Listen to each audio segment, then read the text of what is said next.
हमारे आज के बुलेटिन में हम कांग्रेस और उनके नेताओं के द्वारा युवाओं के रोजगार को लेकर अपनाए जा रहे दोहरे मानदंडों और चुनावी गारंटियों पर रोशनी डालते हुए उनके हरियाणा और कश्मीर को दी जा रही चुनावी मौसम वाली चुनावी गारंटियों की चर्चा और समीक्षा भी करेंगे। आगे बढ़ने से पहले आइए सुनते हैं कि खड़गे ने अपनी यूट्यूब चैनल की पोस्ट में क्या कहा। अपनी पोस्ट में मोदी सरकार की नीतियों की आलोचना करते हुए खड़गे ने कहा कि मोदी सरकार की युवा विरोधी नीतियों के चलते देश में नौकरियों का अकाल पड़ गया है। बैंक ऑफ बड़ौदा की ताज़ा रिपोर्ट बताती है कि केवल 2022 से 23 में ही देश की 375 कंपनियों में 2,43,000 नौकरियां घट गईं। उन्होंने कहा कि हमारे युवा कुछ मुट्ठी भर नौकरियां पाने के लिए लाखों की तादाद में चक्कर काट रहे हैं। इस पोस्ट में उन्होंने आगे कुछ राज्यों के आंकड़ों का हवाला देते हुए कहा कि बिहार में सिपाही भर्ती परीक्षा चल रही है, उसमें मात्र 21,000 खाली पदों के लिए 18 लाख अभ्यर्थियों ने आवेदन किया है। इससे पहले वाली परीक्षा का पेपर 4 दिन पहले लीक हो गया था, जिसके चलते ये परीक्षा दोबारा से कराई जा रही है। खड़गे ने बीजेपी शासित उत्तर प्रदेश का जिक्र करते हुए कहा कि उत्तर प्रदेश में 60,000 सिपाहियों की भर्ती के लिए 26 राज्यों के 6,30,000 युवाओं ने भी आवेदन किया है। इस परीक्षा का भी पेपर एक बार लीक हो चुका है। उन्होंने आगे कहा कि केवल जुलाई के महीने तक ही इस साल 1,24,000 आईटी सेक्टर में नौकरियां घटी, जिसमें भारत के युवाओं को खासा नुकसान हुआ। बैंकिंग, फाइनेंस, इंश्योरेंस, हॉस्पिटलिटी सभी सेक्टरों में नौकरियां कम हुई हैं। मोदी सरकार की चीन विरोधी नीति पर कटाक्ष करते हुए खड़गे ने कहा कि ऊपर से मोदी सरकार चीन को लाल आंख नहीं, चीनी कंपनियों के निवेश के लिए लाल कारपेट बिछाने जा रही है। उन्होंने मोदी सरकार पर आरोप लगाते हुए कहा कि मोदी जी ने गलत मेथडोलॉजी का इस्तेमाल करवाकर एक रिपोर्ट बनवाई और करोड़ों रोजगार देने के झूठे दावे किए।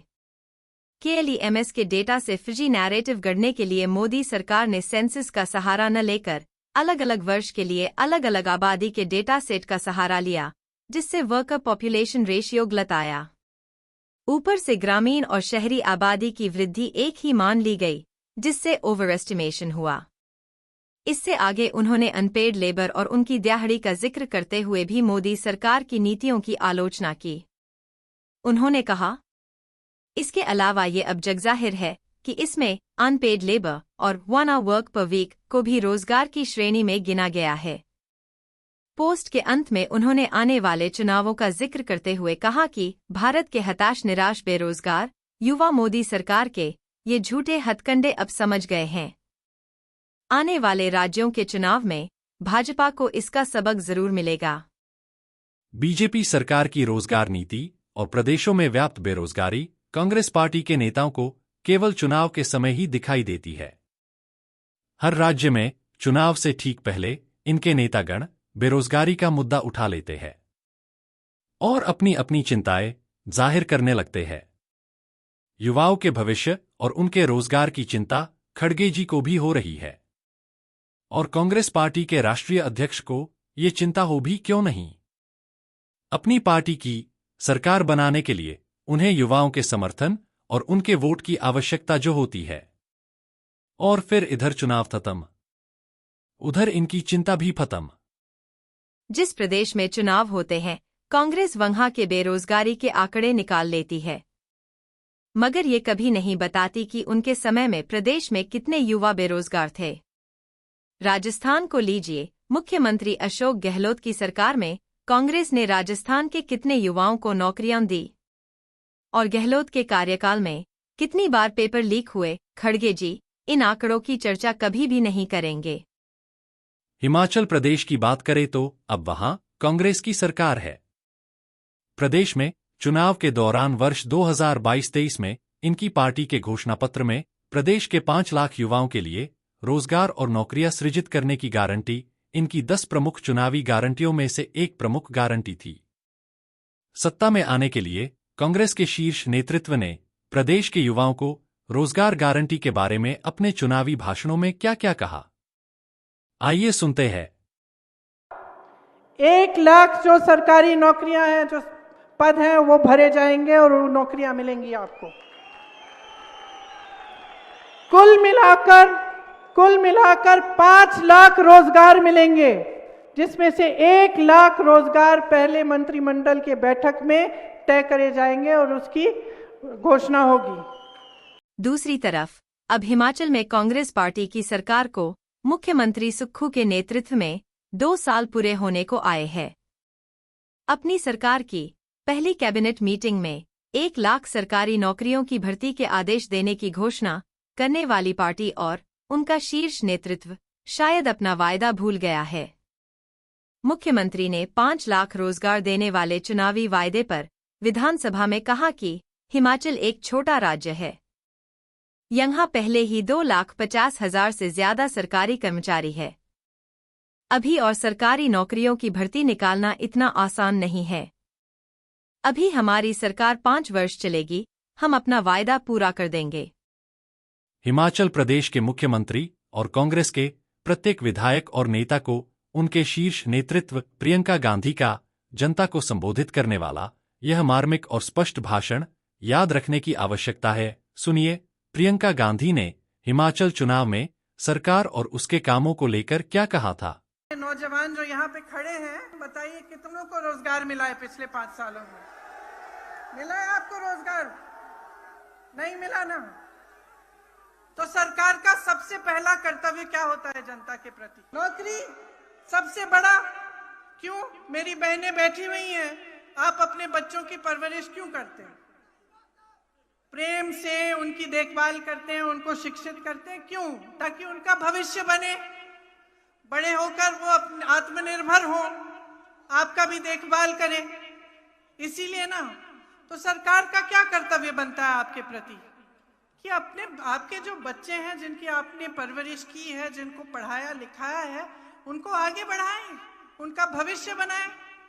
लेकिन ये भाजपा की सरकार जो 5 सालों के लिए यहां चल रही है, केंद्र में भी है, तमाम साधन है इनके पास, लेकिन इनके राज्य में 63,000 पद खाली हैं, 63,000 रोजगार नौकरियां खाली हैं। यहां इसी सभा में हजारों युवा मुझे दिख रहे हैं जिनको रोजगार नहीं मिला। क्यों नहीं दिया आपको? खाली क्यों रखे हैं ये पद? जब कांग्रेस कहती है कि पहली मंत्रिमंडल की मीटिंग में ही हम 1 लाख रोजगार देने के लिए हम निर्णय लेंगे, तो इनके नेता क्या कहते हैं? कहते हैं कि यह हो ही नहीं सकता। देखने, समझने और सोचने वाली बात यह है कि हिमाचल प्रदेश में अब कांग्रेस की सरकार है। अब सत्ता और सत्ता के सारे साधन पर मुख्यमंत्री सुक्खू का नियंत्रण है। बड़ा सवाल यह है कि क्या प्रियंका गांधी भी हिमाचल प्रदेश के ऊना में दिए अपने इस भाषण को भूल गई है? जनता यह कभी भी विश्वास नहीं करेगी कि हिमाचल की कांग्रेस सरकार प्रियंका गांधी के वक्तव्य को नजरअंदाज करने की स्थिति में है। तो प्रियंका गांधी को हिमाचल की जनता को दिए अपने वायदे का कर्तव्य बोध कब होगा? और उन्हें अपने वायदे का कर्तव्य बोध कराने के लिए हिमाचल की जनता को अब क्या करना चाहिए? हिमाचल की तरह ही देश के एक और पर्वतीय राज्य उत्तराखंड में भी कांग्रेस पार्टी ने अपने चुनावी कैंपेन के दौरान प्रदेश के युवाओं को 4 लाख नौकरियां देने का वायदा किया था। कांग्रेस के शीर्ष नेतृत्व से लेकर ब्लॉक स्तर तक के नेता वोट मांगते समय 4 लाख रोजगार सृजित करने की बातें दोहराते थे। पूर्व मुख्यमंत्री हरीश रावत ने भी प्रियंका गांधी के जैसे ही अपने चुनाव प्रचार के दौरान रोजगार और युवाओं के भविष्य को लेकर बड़े मार्मिक भाषण दिए। उनकी एक फेसबुक पोस्ट में उन्होंने क्या लिखा, आइए देखते हैं। पूर्व मुख्यमंत्री हरीश रावत ने अपनी पोस्ट के माध्यम से कहा कि गरीब के चेहरे पर उदासी हर दिन और गहरी होती जा रही है। बुढ़ापे की कमर झुकती जा रही है। प्रदेश के गांव खाली हो रहे हैं। नौजवानों की बुझी बुझी आंखें और सूखे होंठ हमसे कह रहे हैं कि हमें एक ऐसी सरकार चाहिए जो 75,000 से लेकर 1 लाख तक सरकारी नौकरियां पैदा कर सके और 3 लाख से अधिक नए रोजगार सृजित करे। और अपनी अगली पोस्ट में उन्होंने प्रदेश की जनता को ये वायदा किया कि वो ये काम अवश्य करेंगे। हालांकि 2022 के इस चुनाव में कांग्रेस पार्टी की सरकार नहीं बन पाई, परंतु प्रदेश की 21 लाख से अधिक जनता ने कांग्रेस को वोट किया। कांग्रेस की विचारधारा को सपोर्ट करने वाले इन 21 लाख मतदाताओं के भरोसे को जीवित रखने के लिए इन कांग्रेस नेताओं को धरातल पर पॉजिटिव काम करने की आवश्यकता है। प्रदेश के सभी नागरिकों और कार्यबल के लिए निर्णायक रोजगार नीति बनाए जाने की जरूरत पर जोर डालते हुए शरद शर्मा ने कहा कि हमने रोजगार के क्षेत्र की सभी विसंगतियों का स्थायी समाधान करने के लिए उत्तराखंड विधानसभा में कांग्रेस के विधायकों की तरफ से उत्तराखंड रोजगार विधेयक प्रस्तुत किए जाने का प्रपोजल दिया है। समाज सेवी शरद शर्मा और उनके सहयोगियों ने क्या कहा, आइए सुनते हैं। अपने उत्तराखंड रोजगार बिल के माध्यम से हम प्रदेश को नई और स्थायी रोजगार नीति देना चाहते हैं। प्रदेश में रोजगार के सही अवसर पैदा किए बिना यहां से हो रहे पलायन को नहीं रोका जा सकता। रोजगार विधेयक के प्रपोजल और उसमें सम्मिलित आवश्यक सुधारों के साथ हम प्रदेश कांग्रेस के सभी बड़े नेताओं से मुलाकात कर चुके हैं, परंतु न जाने क्यों ये नेता इस विधेयक को उत्तराखंड विधानसभा में राज्य सरकार के समक्ष नहीं रखना चाहते हैं, जबकि मोदी के नेतृत्व वाली प्रदेश की धामी सरकार सबका साथ और सबका विकास का नारा देती है। उन्होंने आगे कहा कि प्रदेश के कांग्रेस नेतृत्व को प्रियंका गांधी और राहुल गांधी से प्रेरणा लेनी चाहिए। राहुल जी का कहना है कि सही काम को करने से डरो मत, और प्रियंका जी के ऊना में दिए भाषण से उन्हें विपक्ष में रहते हुए अपने कर्तव्य का बोध करना चाहिए और अपनी भूमिका और जनता के विश्वास के साथ न्याय करना चाहिए। हिमाचल प्रदेश में मुख्यमंत्री सुक्खू के नेतृत्व वाली कांग्रेस सरकार के द्वारा अपने 5 लाख रोजगार देने वाले वायदे से मुकरने के बाद और उत्तराखंड में विपक्ष में रहते हुए अपने चुनावी घोषणा पत्र में वर्णित 4 लाख नौकरियां सृजित करने वाले उत्तराखंड रोजगार विधेयक पर टाल मटोल करने वाली कांग्रेस और उनके शीर्ष नेतृत्व ने अब हरियाणा समेत देश के अन्य राज्यों में होने वाले चुनावों के लिए अपनी पार्टी का घोषणा पत्र जारी कर दिया है।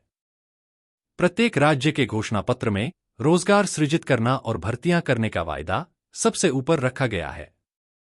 जो पार्टी और जिसका नेतृत्व सत्ता पक्ष और विपक्ष में रहते हुए दोनों जगह अपनी भूमिका से न्याय करने में असमर्थ है, ऐसे नेतृत्व को जनता के समक्ष बार बार घोषणाएं करने और वायदे करने की क्या आवश्यकता है। राहुल गांधी के डरो मत के नारे के सामने कांग्रेस के अलग अलग प्रदेशों में रोजगार के विषय पर और रोजगार विधेयक की चर्चा मात्र करने से भी बचने का प्रयास जनता की नजर में उनकी विश्वसनीयता पर सवाल खड़े कर देता है। हमारे अगले बुलेटिन को तुरंत पाने के लिए और हरियाणा विधानसभा चुनाव की सीट दर सीट ताजा विश्लेषण और खबरें सुनने के लिए हमारे चैनल को सब्सक्राइब करें और नोटिफिकेशन तुरंत पाने के लिए बेल आइकॉन भी प्रेस करें।